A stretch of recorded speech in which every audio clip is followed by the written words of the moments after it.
warahmatullahi wabarakatuh. Selamat bergabung lagi di pembelajaran pendidikan agama Islam dan budi pekerti melalui jarak jauh. Marilah kita bersama-sama berdoa kepada Allah. Semoga kegiatan pembelajaran ini pertama diberikan kesehatan, diberikan kekuatan dan juga mendapatkan ilmu yang bermanfaat. Dan marilah kita bersama-sama berdoa kepada Allah. Bismillahirrahmanirrahim. Rabbi zidni ilman warzuqni fahman birahmatika ya arhamar rahimin. Baik, materi yang akan disampaikan pada kesempatan ini adalah mengenai semangat beribadah dengan meyakini hari akhir atau hari kiamat. Kemudian menurut Al-Quran bahwa hari kiamat itu dibagi menjadi dua bagian. Yang pertama kiamat sugro ataupun kiamat kecil, yaitu peristiwa datangnya kematian bagi semua makhluk, termasuk manusia, yang bersifat lokal dan individu. Allah berfirman di dalam surah Al-Imran ayat 185, A'udzu billahi minasyaitonir rajim. Bismillahirrahmanirrahim. Kullu nafsin dha'iqatul maut. Wa innama tuwaffawna ujurakum yaumal qiyamah. Faman zuhziha 'anil nari wa udkhilal jannata faqad faz. Wa mal hayatud dunya illa mata'ul ghurur. Setiap manusia itu ataupun setiap yang memiliki jiwa akan merasakan kematian, termasuk kita. Jadi kematian kita, kematian saudara kita, kematian orang tua kita, baik ibu ataupun ayah, itu sebagai indikasi dari contoh kiamat sugro ataupun kiamat kecil. Contoh yang lainnya diantaranya seperti adanya gempa, tsunami, gunung meletus.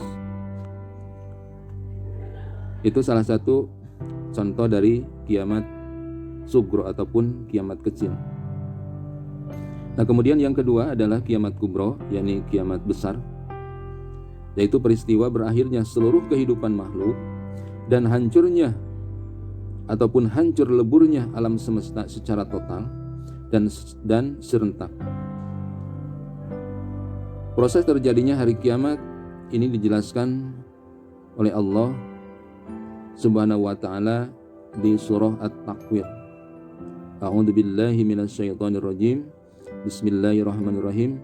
Idza samsu kuwirat wa idan nujumu kadarat wa idal jibalu suyirat.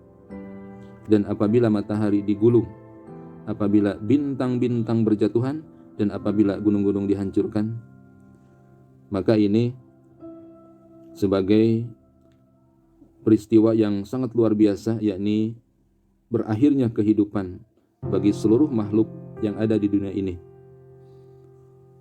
Kemudian yang ada hubungannya dengan kiamat ini, bahwa setelah kita meyakini dan mempercayai terhadap rukun iman, yakni mempercayai adanya hari kiamat, bahwa hari kiamat itu merupakan mutlak keputusan Allah yang tahu. Jadi manusia tidak akan ataupun tidak mampu untuk mengetahui kapan hari kiamat terjadi itu. Hanya Allah lah, hanya manusia termasuk para nabi memberikan indikasi ataupun ciri-ciri akan terjadinya kiamat.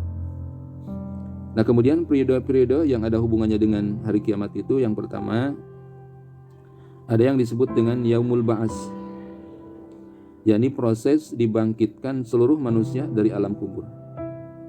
Kemudian lagi ada Yaumul Has, hari seluruh manusia dikumpulkan.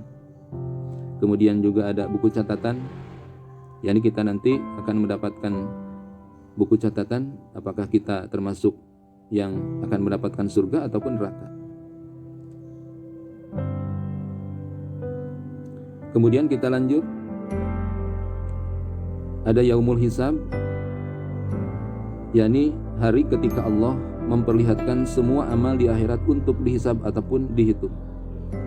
Jadi sekecil apapun yang dilakukan oleh manusia ketika di dunia, maka akan dihisab. Kemudian selain dari yaumul hisab juga ada yang disebut dengan yaumul mizan ataupun al-mizan. Jadi timbangan yang adil yang berisi kebaikan dan kejahatan yang diperbuat oleh setiap manusia ketika masih di dunia. Kita lanjut. Ada yang disebut dengan sirat. Sirat adalah jembatan yang terbentang di atas neraka yang menuju surga. Kemudian lagi ada yaumul jazaa, hari di mana semua manusia akan menerima balasan. Nah, setelah kita mengetahui tentang periode yang ada hubungannya dengan hari kiamat ataupun hari akhir, maka tentunya kita harus mengetahui hikmah di balik peristiwa yang sangat besar, yakni kiamat kubro, dan juga setelah kita mengetahui dari kiamat sugro, salah satu contohnya adalah kematian kita ataupun kematian makhluk-makhluk Allah, maka tentunya kita setelah meyakini terhadap hari akhir ataupun hari kiamat, maka di sini ada beberapa hikmah beriman kepada hari kiamat. Yang pertama, muncul rasa kebencian yang dalam kepada kemaksiatan dan kebejatan moral yang mengakibatkan murka Allah Subhanahu wa ta'ala di dunia dan di akhirat. Kemudian yang kedua, menyejukkan dan menggembirakan hati orang-orang mukmin dengan segala kenikmatan akhirat yang sama sekali tidak dirasakan di alam dunia ini. Kemudian berikutnya adalah yang ketiga, senantiasa tertanam kecintaan dan ketaatan kepada Allah dengan mengharapkan maunah pada hari itu. Kemudian yang keempat, senantiasa termotivasi untuk beramal baik dengan ikhlas, senantiasa menghindari niat-niat yang buruk. Kemudian yang keenam, menjauhkan diri dari asumsi-asumsi yang mengkiaskan apa yang ada di dunia ini dengan apa yang ada di akhirat. Jadi ketika kita tahu makna dari dunia, bahwa dunia itu artinya dekat, artinya kita di dunia ini hanya sementara. Kemudian sedangkan akhirat sifatnya baka, artinya lenggang. Artinya langgeng, artinya langgeng, kekal. Maka sepatahnya kita harus lebih mempersiapkan diri untuk menyambut apakah kita ini termasuk sebagai ahli surga ataupun kita sebagai penduduk neraka. Nah, tinggal pilih, silahkan. Kalau kalian ingin surga berarti laksanakan semua perintah Allah dan jauhi segala larangan Allah. Segala yang Allah perintahkan, baik yang ada hubungannya dengan sholat, puasa, dan lain sebagainya, silahkan laksanakan. Dan apapun yang Allah larang, maka kalian harus mampu untuk meninggalkan, supaya ketika kalian mampu menjauhi apa yang dilarang oleh Allah, kalian bisa selamat dari neraka.